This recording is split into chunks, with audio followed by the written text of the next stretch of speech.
नमस्कार। इस वीडियो को देखने से पहले पिछली वाली जो वीडियो है उसको ज़रूर देख लीजिए, क्योंकि चीज़ें अगर आप क्रम से देखोगे तो अच्छी तरह समझ में आएंगी। ठीक, पिछली वीडियो में अभी हम ऋग्वेदिक आर्य के बारे में जान रहे हैं। इससे पहले इंडस वैली सिविलाइजेशन के बारे में जाना हमने।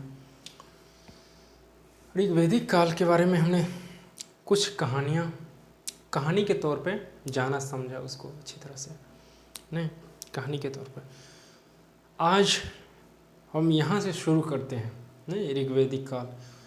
आज हम ऋग्वेदिक काल के भौतिक जीवन यानी कि इस आर्थिक जीवन के बारे में जान लेंगे, फिर राजनीतिक जीवन के बारे में, फिर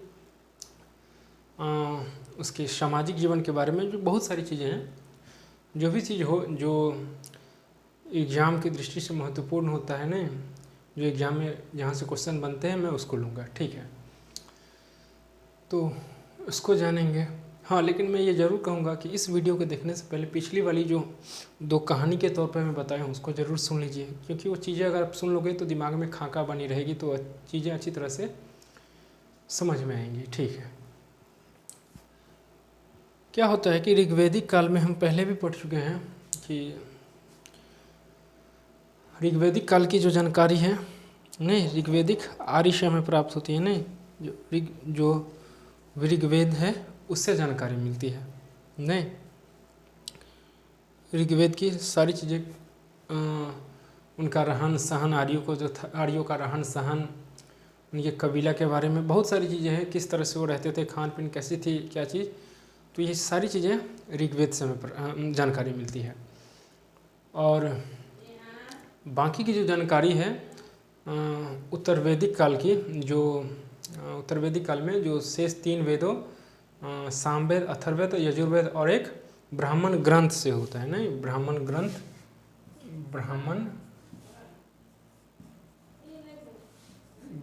ग्रंथ। पिछली वीडियो में शायद ब्राह्मण मिस्टेक हुआ था, उसको सही कर लीजिएगा। नहीं, ऐसे होता है ब्राह्मण। ठीक, तो ब्राह्मण ग्रंथ से जानकारी मिलती है। ठीक, शेष सारी चीज़ें की जानकारी ऋग्वेदिक को छोड़कर जो बाकी जो है उत्तर वैदिक काल में, तो उत्तर वैदिक काल की जो जानकारी हमें शेष 3 वेदों और एक ब्राह्मण ग्रंथ से जानकारी मिलती है। ठीक, तो बाकी पिछली वीडियो देखिए, उसमें सारी चीज़ें सारी बातों की चर्चा हो चुकी है, तो उधर मैं जाना नहीं चाहूँगा, क्योंकि मैं चाहता हूँ कि छोटी छोटी वीडियो रहे। आपके पास जो समय है उसका ख्याल रखना मेरा कर्तव्य है। आपको और भी चीज़ें करनी रहती है, इसलिए मैं छोटी छोटी वीडियो बनाता हूँ ताकि आप दूसरा काम भी आप कर सको। ठीक है, ऋग्वेदिक काल की भौतिक या आर्थिक जीवन क्या हुआ कि ऋग्वेदिक काल में टोटल श्लोक जो है 10,462 है। कि 10,462 में देखिए, ये जो वैदिक है ऋग्वेदिक काल, नहीं इसकी जानकारी ऋग्वेद से तो होती है, नहीं लेकिन इसमें जो चर्चाएं जो हुई है ना, वो जनरली जो भी ऋचाएँ के रूप में जो श्लोक हैं, नहीं वो जनरली देवताओं के समर्पित है, देवताओं के लिए समर्पित है। नहीं कि यज्ञ कैसे किया जाए, यज्ञ में क्या क्या करें, क्या क्या डालें कि धुएं के माध्यम से भगवान तक हमारी बात पहुँचे। या ऐसा भी कह सकते हो कि पता नहीं उसका माइंड कैसा था, समाज को भ्रमित करने के लिए भी ऐसा किया जा सकता है, तो ये भी हो सकती है। दूसरी चीज़ें कि जो हमारे आर्य शब्द थे, पिछली वीडियो में भी हम पढ़े हैं कि एक जगह नहीं थे। देवी देवताओं को जो भी श्लोक है उसमें देवी देवताओं की चर्चाएं बहुत बार हुई है। एक और चीज़ है, क्या है याद नहीं आ रही, बहुत बार हुई है। हाँ, एक और ये बात है कि हमारी जो इतिहास है वो लिखित, मतलब हमारा लिखा जो प्राचीन काल में कोई लिखा उखा नहीं है। नहीं, हमारा इतिहास, क्योंकि यहाँ पे इतिहास लिखने वाला नहीं था, तो यहाँ जो है जो भी चीज़ हमें प्राप्त हुई वो धार्मिक, यानी कि हालांकि साहित्य में पढ़ाऊँगा इसका, ऋग्वेदी साहित्य, तो साहित्य के यानी कि धार्मिक ग्रंथ इतिहास है, नहीं धार्मिक ग्रंथ से हमें पता चलता है।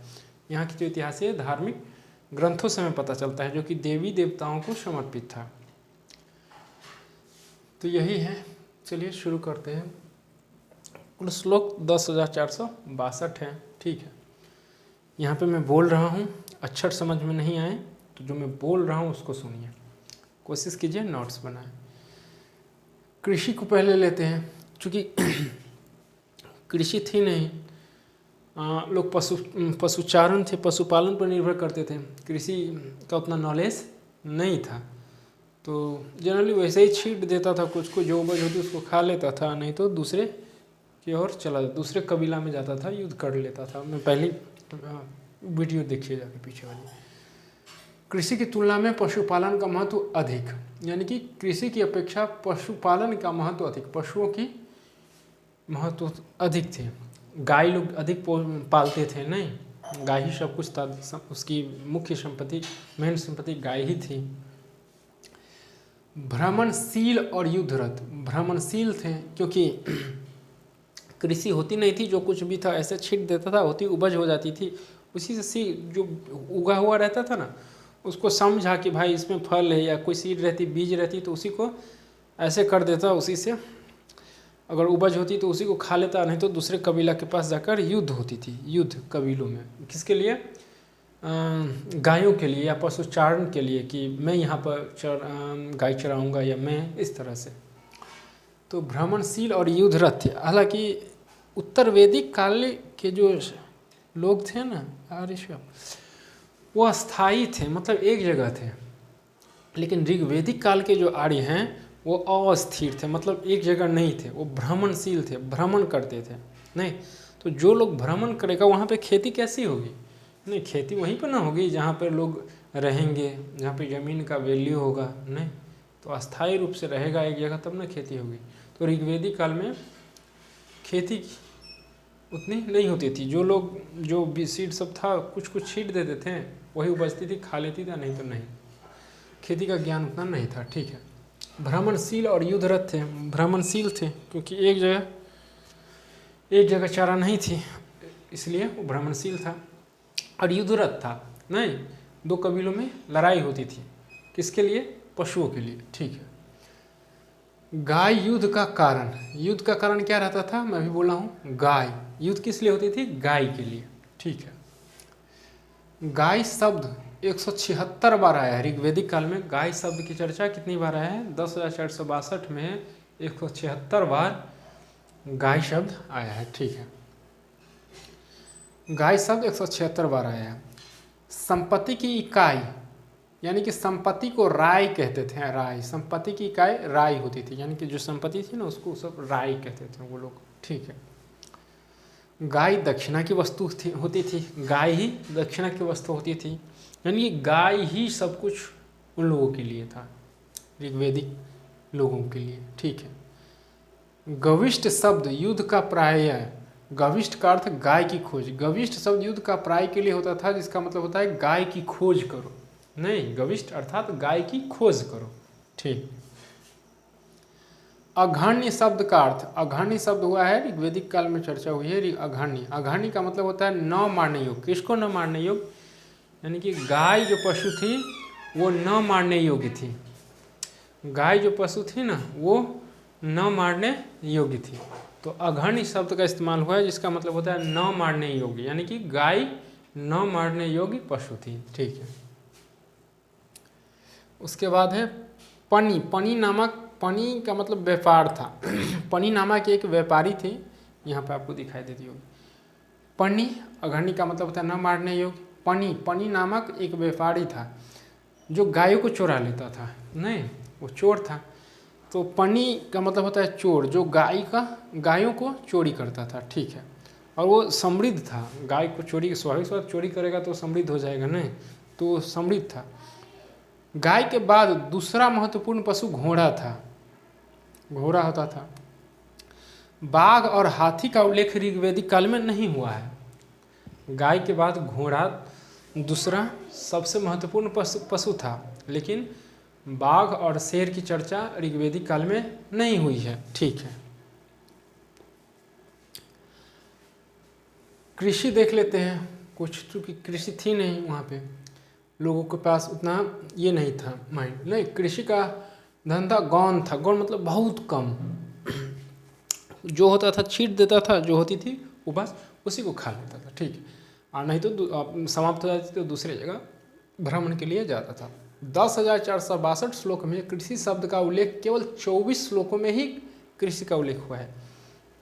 यानी कि 10,462 श्लोक में ऋग्वेदिक काल में से मात्र 24 जगह ही कृषि शब्द का कृषि 24 श्लोक में ही कृषि शब्द का उल्लेख हुआ है। ठीक, कृषि के संबंध में कुछ शब्दों का उल्लेख, कृषि के संबंध में कुछ शब्द मतलब कुछ शब्द थे जिन्हें कृषि जब कृषि का कार्य वो लोग करते थे ना तो उसे उस नाम से बुलाते थे। जैसे उर्वरा, उपजाऊ भूमि को वो लोग क्या कहते थे? उर्वरा। वर्तमान में उपजाऊ भूमि नहीं, उर्वरा। खिल, खिल को उसर भूमि नहीं होता है, उसको बोलते थे खिल। लागल, लागल हल को बोलते थे, होता है ना। अब तो हल से कोई खेती भी नहीं होती है ना, अब तो ट्रैक्टर नई नई टेक्निक आ गई है, मशीन सब। तो लागल का मतलब होता है हल। वृक, वृक का मतलब होता है बैल, नहीं, वृक का मतलब बैल। करिश, करिश खाद को बोलते थे, करिश खाद को, कर दीर्घ ईकार मूर्धन्य ष। ठीक है, करिश खाद। उड़दर, उड़दर अनाज मापने वाला एक बर्तन था। ऊ द है ऊपर एफ है ना, उड़दर, उड़दर अनाज मापने वाला एक बर्तन था। ठीक है, ऋग्वेद में केवल एक ही अनाज यव, यव का मतलब होता है यव, यव का मतलब होता है जौ का उल्लेख आया है। यानी कि ऋग्वेद में केवल एक ही अनाज जौ, स्वाभाविक सी बात है, वो बोला हूँ ना छींट देता था, तो वही जौ रहता होगा, वो उसे छींट देता होगा। तो गेहूं का कोई उल्लेख नहीं है, नहीं, चावल और गेहूं का कोई उल्लेख नहीं है, लेकिन जौ का उल्लेख है ऋग्वेदिक काल में। ऋग्वेदिक काल में जौ को यव कहा जाता था। ठीक है, आपको याद रखने हैं, क्वेश्चन बनते हैं यहाँ से। उद्योग धंधे थी नहीं वहाँ पे, कुछ उद्योग धंधे सीमित शब्द ही मिलते हैं इसके बारे में, नहीं। यानी कि तक्षण, तक्षण कहा जाता था बढ़ई को, नहीं। उसके बाद करमार, करमार कहा जाता था धातु बनाने या पीटने वाले जो थे ना, उसको करमार कहा जाता था। ठीक, हिरण्य, हिरण्य सोने को कहा जाता था, हिरण्य सोने को कहा जाता था। अयस, अयस जो है तांबे कांसे को कहा जाता था। अयस किसको कहा जाता था? तांबे या कांसे को। सिंधु नदी को हिरण्य, हिरण्य कहा गया। हिरण्य का मतलब यहाँ पे आप देखे हैं कहीं पे था ना, सोना, या हिरण्य सोना। तो सिंधु नदी को पूर्व में ऋग्वेदिक काल में हिरण्य कहा जाता था, जिसका मतलब होता था कि सिंधु नदी में सोने पाई जाती है, नहीं, सोने पाई जाती है।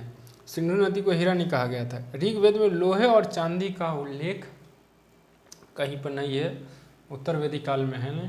हाँ, ठीक, ये थी। अब वहाँ पे है व्यापार। व्यापार जो है आपको दिखाई देती होगी, नहीं तो मैं आ जाता हूँ यहाँ पे। अब समझिएगा, मैं दिखूँ या ना दिखूँ, आप शब्द पे ध्यान दें, अक्षरों पे ध्यान दें और मेरी आवाज़ पे ध्यान दें। व्यापार, वस्तु, व्यापार किस तरह से होती थी? वस्तु विनिमय पर आधारित थी। व्यापार जो थी वस्तु विनिमय पर आधारित थी। वस्तु विनिमय का मतलब होता है कि आप किसी अदला बदली, अरे कोई चीज़ दे दो, उसके बदले में कोई वस्तु ले लो। लेकिन ज़्यादातर गाय देकर कोई वस्तु लिया जाता था। जैसे मेरे पास गाय है और मेरी इच्छा की कुछ लूँ तो उसको गाय दे दूँ और उसके बदले में वो चीज़ ले लूँ। तो वस्तु विनिमय का मतलब होता है अदला बदली, मतलब कुछ देकर लेना। मुद्रा का प्रचलन नहीं था, स्वाभाविक सी बात है, मुद्रा का प्रचलन नहीं था तो आदान प्रदान होती थी वस्तुएं। अभी भी नहीं, कुछ कुछ कहते हैं गांव घर में कि इसके बदले ये ले लो, इसके बदले मुझे वो दे दो, तो इस तरह से थी। लेकिन गाय, ज़्यादातर लोग गाय का इस्तेमाल करते थे देने के क्रम में।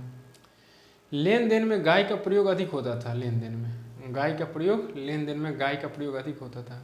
ठीक, अब देख लेते हैं अर्थव्यवस्था। उद्योग थी नहीं तो अर्थव्यवस्था कहाँ से आएगा जी, बहुत कम थी ना। ग्रामीण शहरों में नहीं रहते थे, नहीं, अर्थव्यवस्था ग्रामीण शहरों में नहीं रहते थे, ठीक, नहीं थी अर्थव्यवस्था उतनी ग्रामीण में ना, शहर का था नाम। बेकनार, बेकनार यहाँ पे बेकनार, बेकनार सूदखोर थे, जिसको ब्रोकर कहते हैं ना, दलाल, तो वही बेकनार कहा गया। बेकनार को ऋग्वेद में, सूदखोर को ऋग्वेद में बेकनार कहा गया है। पानी, पानी का मतलब होता है जो था, एक मिनट, पानी है कि पनी है? पनी है, वही तो मैं कह रहा हूँ। पता नहीं नोट्स कहाँ हैं, एक मिनट यार।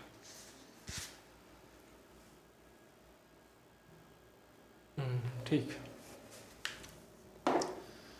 पनी, पनी एक तरह का, पनी का मतलब होता है एक तरह का व्यापारी था जो लोगों को डराता था और लोग इससे डरते थे।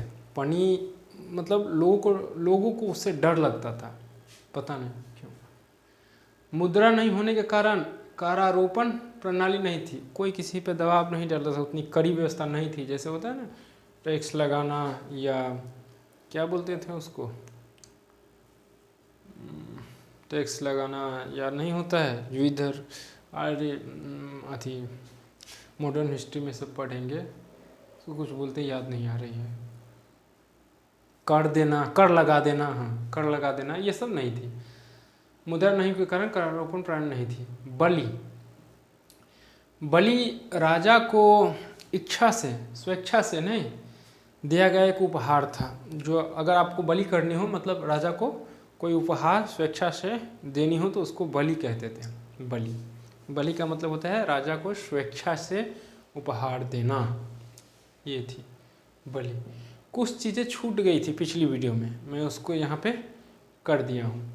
देखिए बहुत सारी बातें होती हैं जो छूट जाती है, क्योंकि मैं हर वीडियो में लगभग कहता हूँ कि मेरे पास समय नहीं रहता है, तो मैं जल्दी जल्दी में अपना नोट्स खोलता हूँ, उसको देखता हूँ, फिर फट से इस पर आपके लिए वीडियो बनाकर अपलोड कर देता हूँ। तो कुछ चीज़ें छूट जाती हैं, तो आप हायर एजुकेशन की क्लासेस कर रहे हैं नहीं, तो इतनी तो आपके पास होनी चाहिए कि उस चीज़ को आप पकड़ लो। क्योंकि कहा जाता है कि हाथ कंगन को आरसी क्या, पढ़े लिखे को फारसी क्या, नहीं, हाथ कंगन को आरसी क्या, पढ़े लिखे को फारसी क्या। अगर आप सचमुच में, अगर आप पढ़ना चाहते हो, आप पढ़ रहे हो, आपके पास ज्ञान है, तो अगर यहाँ पर शब्द लिखा, यहाँ पर लिखा, बीच में ना भी लिखा हो, तो आप अपने दिमाग से पकड़ सकते हो कि यहाँ पे क्या होगा, नहीं। तो कहने का मतलब है कुछ चीज़ें छूट जाती है, तो पढ़े लिखे लोग बीच वाले जो भाग होते हैं ना, अगर बगल में लिखा हुआ हो दोनों और बीच वाली पन्ना, अगर बीच वाली लाइन थोड़ी मिट गई हो, तो अपने दिमाग से वो लगा लेते हैं कि यहाँ पे क्या होगा।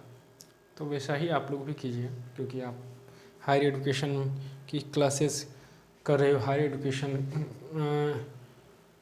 में पढ़ रहे हो, यूपीएससी बीपीएससी नेट सेट की तैयारी कर रहे हो, तो इतनी समझ होनी चाहिए आपके पास। तो कुछ चीज़ें छूट जाती हैं, कुछ कहीं से कहीं मैं चूक करता हूँ, क्योंकि मैं कोई बड़ा स्कॉलर तो हूँ नहीं, तो इसीलिए उसको आप हैंडल कर लोगे, ठीक है। तो कुछ चीज़ें छूट गई थी। अफगानिस्तान के 4 नदियों का उल्लेख किए, कुआ, कुभा, क हर्षुकार भ आकार, ठीक है। कुभा, कुभा का मतलब होता है काबुल। अफगानिस्तान के ऋग्वेदिक काल में अफगानिस्तान के 4 नदियों का उल्लेख हुआ है, नहीं। कुभा, जिसको काबुल बोलते हैं अभी। क्रूम, क्रूम का कुर्रम, कुर्रम।